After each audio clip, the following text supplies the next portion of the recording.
सत्य हिंदी।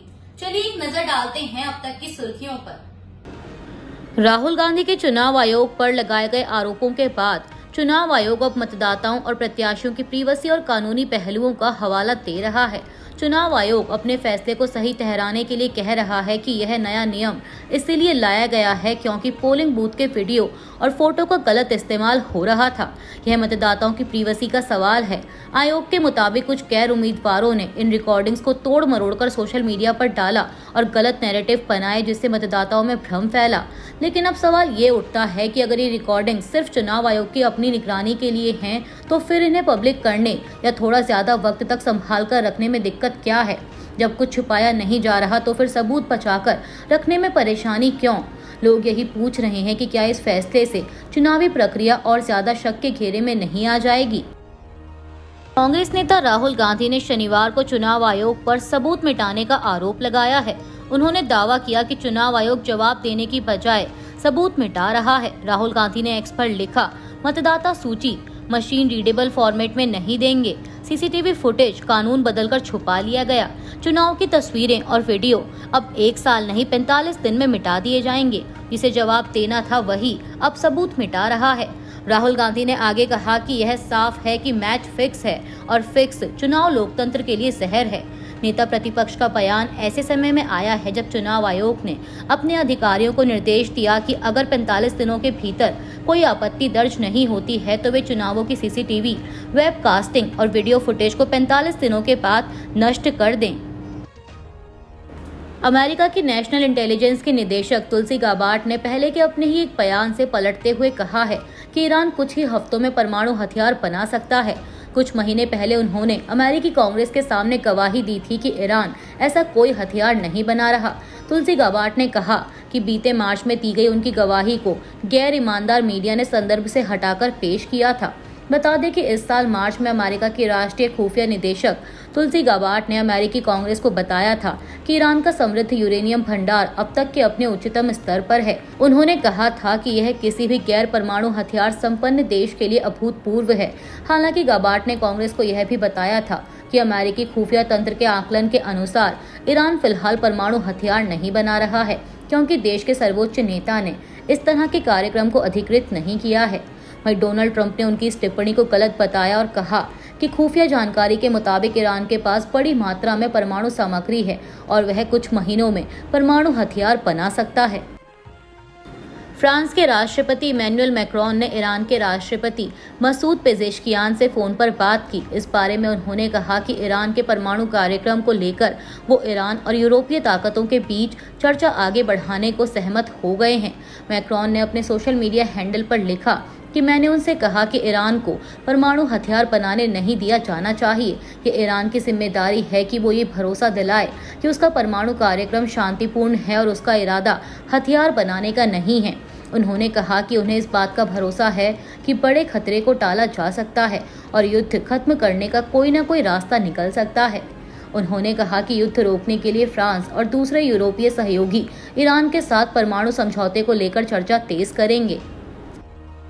ईरान और इस्राइल में जारी युद्ध के बीच जम्मू कश्मीर के मुख्यमंत्री उमर अब्दुल्ला ने शनिवार को उम्मीद जताई कि इस्राइल और ईरान जल्द ही एक दूसरे पर हमला करना बंद कर देंगे और बातचीत के जरिए अपने मुद्दों को सुलझा लेंगे। सीएम उमर अब्दुल्ला ने मध्य कश्मीर में अपने विधानसभा क्षेत्र गांदरबल में पत्रकारों से कहा कि हम केवल उम्मीद और प्रार्थना कर सकते हैं कि जंग रुक जाए। स्थिति खराब है, ऐसा नहीं होना चाहिए था। उन्होंने इस बात पर आश्चर्य प्रकट किया कि किस आधार पर इस्राइल ने ईरान पर हमला किया। उन्होंने कहा कि कुछ दिन पहले अमेरिकी खुफिया विभाग की प्रभारी ने सीनेट और कांग्रेस के सामने कहा था कि ईरान परमाणु हथियार हासिल करने के करीब नहीं है।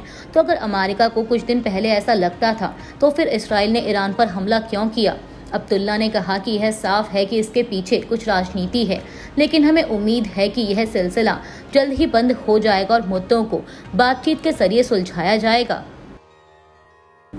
तुर्की के राष्ट्रपति रेचेप तैयप अर्दोआन ने कहा है कि इस्राइल मध्य पूर्व में शांति के लिए सबसे बड़ी बाधा है। उन्होंने कहा कि अमेरिका और ईरान के बीच परमाणु वार्ता के छठे दौर की बैठक से ठीक पहले इस्राइल ने जो हमला किया उसका मकसद बातचीत को विफल करना था। इस्तांबुल में एक राजनयिक सम्मेलन को संबोधित करते हुए अर्दोआन ने इस्राइल की कार्रवाई को खुलेआम लूटपाट करार दिया। उन्होंने इसराइल पर मध्य पूर्व को अस्थिर करने की कोशिश करने का आरोप लगाया। अर्दोआन ने कहा कि बेंजामिन नेतन्याहू की सरकार क्षेत्र में शांति के लिए सबसे बड़ी बाधा साबित हो रही है। 13 जून को हुए हमलों के जरिए नेतन्याहू सरकार का असली मकसद बातचीत की प्रक्रिया को पटरी से उतारना था। इस सम्मेलन में ईरान के विदेश मंत्री अब्बास अराक्ची भी मौजूद थे। ईरान की सरकारी मीडिया के मुताबिक तेहरान पर हुए इसराइल के शुरुआती हमलों में अली शामखानी की जान बच गई है। अली शामखानी ईरान के सर्वोच्च नेता अली खामेनेई के सलाहकार और देश के पूर्व सुरक्षा प्रमुख हैं। 13 जून को एक इस्राएली हमले में वो घायल हो गए थे। IRNA समाचार एजेंसी के मुताबिक फिलहाल शामखानी अस्पताल में भर्ती हैं और उनकी हालत स्थिर बताई गई है। आज सुबह उनके एक्स अकाउंट से एक पोस्ट किया गया जिसमें उन्होंने कहा कि वे हमले में घायल तो हुए लेकिन जिंदा बच गए। उन्होंने लिखा कि मेरी किस्मत थी कि मैं बच गया। दुश्मन अब भी मुझसे नफरत करता है और मैं ईरान के लिए 100 बार भी कुर्बान हो सकता हूँ। ईरान के विदेश मंत्री अब्बास अराक्ची ने कहा है कि ईरानी जनता पर बमबारी के बीच अमेरिका से बातचीत करना मुमकिन नहीं है। उन्होंने पत्रकारों से कहा कि हम ऐसे हालात में अमेरिका के साथ किसी भी तरह की बातचीत नहीं कर सकते जब हमारे लोग बमबारी झेल रहे हैं।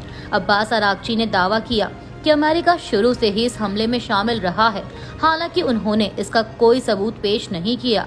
उन्होंने इस्तांबुल में पत्रकारों से बात करते हुए कहा कि वह कूटनीतिक बातचीत के लिए तैयार हैं। अराक्ची ने चेतावनी दी कि इसराइल और ईरान के बीच चल रहे संघर्ष में अमेरिका की कोई भी दखलंदाजी बेहद खतरनाक हो सकती है। गौरतलब है कि अमेरिकी राष्ट्रपति डोनाल्ड ट्रंप ने इसी हफ्ते ईरान पर हमले की योजना को मंजूरी दी थी, लेकिन इसे 2 हफ्ते तक टाल दिया क्योंकि उम्मीद थी कि ईरान अपना परमाणु कार्यक्रम छोड़ने पर सहमत हो सकता है। ईरान के विदेश मंत्री ने कहा कि अपने परमाणु कार्यक्रम को लेकर किसी सहमति पर पहुंचने के लिए हम पूरी तरह तैयार हैं। अतीत में भी कूटनीति ने काम किया है और भविष्य में यह काम कर सकती है। वार्ता की मेज पर आने के लिए जरूरी है कि आक्रामकता रुके। बिहार सरकार ने वृद्धावस्था और विधवा पेंशन में 700 रुपए प्रति माह की बढ़ोतरी की है। इस पर आरजेडी नेता तेजस्वी यादव ने कहा कि पिछले 20 सालों से नीतीश कुमार ने वृद्धावस्था और विधवा पेंशन में कोई बढ़ोतरी नहीं की, इसलिए हमने वादा किया था कि सत्ता में आने पर इसे 400 रुपए से बढ़ाकर 1500 रुपए कर देंगे। जो लोग सत्ता में हैं उनके पास कोई विजन नहीं है और उन्हें लोगों की चिंता नहीं है। उन्हें पता है कि इस बार वे सत्ता से बाहर हो जाएंगे, इसीलिए उन्होंने अभी पेंशन बढ़ा दी है। भारत और इंग्लैंड के बीच लीड्स में खेले जा रहे पहले टेस्ट मैच के दूसरे दिन भारतीय पारी 471 रनों पर सिमट गई। भारत की ओर से यशस्वी जायसवाल, शुभमन गिल और ऋषभ पंत ने शतक लगाए। शनिवार को दूसरे हाफ के बाद भारत के तेजी से विकेट गिरे और 41 रनों के भीतर 7 विकेट गिर गए। शुभमन गिल का जब विकेट गिरा तो भारत का स्कोर 430 रन था। उनके आउट होने के बाद भारतीय बल्लेबाजों के विकेट गिरने की झड़ी लग गई। करुण नायर और जसप्रीत बुमराह 0 पर आउट हुए, वहीं रविंद्र जडेजा ने 11 रन बनाए। शार्दुल ठाकुर और प्रसिद्ध कृष्णा ने 1-1 रन जोड़ा, जबकि मोहम्मद सिराज 3 रनों पर ही आउट हो गए। भारत के नागरिक उड्डयन महानिदेशालय यानी DGCA ने एयर इंडिया में क्रू शेड्यूलिंग और रोस्टरिंग से जुड़ी लापरवाहियों को गंभीरता से लेते हुए 3 वरिष्ठ अधिकारियों को सभी संबंधित जिम्मेदारियों से हटाने का निर्देश दिया है। सूत्रों के अनुसार ये तीनों अधिकारी ऑपरेशनल चूक के लिए जिम्मेदार पाए गए हैं और अब इन्हें किसी भी क्रू मैनेजमेंट वर्क से दूर रखा जाएगा। DGCA ने एयर इंडिया को यह भी निर्देश दिया कि इन अधिकारियों के खिलाफ आंतरिक अनुशासनात्मक कार्रवाई तुरंत शुरू की जाए और इसकी प्रगति और परिणाम की जानकारी 10 दिनों के भीतर रिपोर्ट संस्था को सौंपी जाए। यह कदम एयरलाइन की सुरक्षा और परिचालन मानकों में पारदर्शिता और जवाबदेही सुनिश्चित करने की दिशा में उठाया गया है। 12 जून को अहमदाबाद एयरपोर्ट से लंदन जा रही एयर इंडिया की फ्लाइट के दुर्घटनाग्रस्त होने के बाद DGCA द्वारा यह फैसला लिया गया। ईडी ने वरिष्ठ वकील अरविंद दातार को समन जारी किया है, जिसमें उनकी एक कंपनी के स्वतंत्र निदेशक के रूप में भूमिका पर सवाल उठाए गए हैं। यह समन रेलिगियर एंटरप्राइजेस की पूर्व चेयरपर्सन रशीम सलूजा के खिलाफ ईडी की जांच से जुड़ा है, लेकिन वकीलों के संगठनों ने इस पर आपत्ति जताई। Supreme court advocates on record association ने ईडी के इस कदम की कड़ी निंदा की है। एसोसिएशन ने इसे वकीलों की स्वतंत्रता और कानून के शासन पर हमला बताया है। एसोसिएशन के अध्यक्ष विपिन नायर और महासचिव निखिल जैन ने एक बयान में कहा कि किसी वकील को उसकी पेशेवर जिम्मेदारी निभाने के लिए समन जारी करना न केवल व्यक्तिगत रूप से निशाना बनाना है, बल्कि यह न्याय सुनिश्चित करने वाली संस्था पर हमला है। उन्होंने इसे जांच एजेंसियों के अति उत्साह का नतीजा बताते हुए कहा कि यह कानूनी पेशे की स्वतंत्रता को कमजोर करेगा। अरविंद दातार ने इस समन का कड़ा विरोध किया था और तर्क दिया कि किसी मामले में दी गई कानूनी राय को जांच का विषय नहीं बनाया जा सकता। हालांकि उनके विरोध के बाद ईडी ने समन वापस ले लिया। ब्राजील में हॉट एयर बैलून दुर्घटना में कम से कम 8 लोगों की मौत की खबर सामने आ रही है। सेंटा कैटेरिना के गवर्नर जोगिर्नो मेलो ने एक्स पर जानकारी देते हुए लिखा कि शनिवार सुबह को हुई दुर्घटना में हॉट एयर बैलून में 22 लोग सवार थे। मेलो ने कहा कि घटनास्थल पर राहत और बचाव की टीम पहुंच गई है और लापता लोगों की तलाश कर रही है। उन्होंने कहा कि 2 लोगों को बचाया गया है जबकि बाकी लोगों की तलाश जारी है। अभी के लिए बस इतना ही। बाकी की खबरों के लिए बने रहिए सत्य हिंदी के साथ। Copyright disclaimer under Section 107 of the Copyright Act 1976. Allowance is made for fair use for purposes such as criticism, comment, news reporting, scholarship, and research. Fair use is a use permitted by copyright statute that might otherwise be infringing.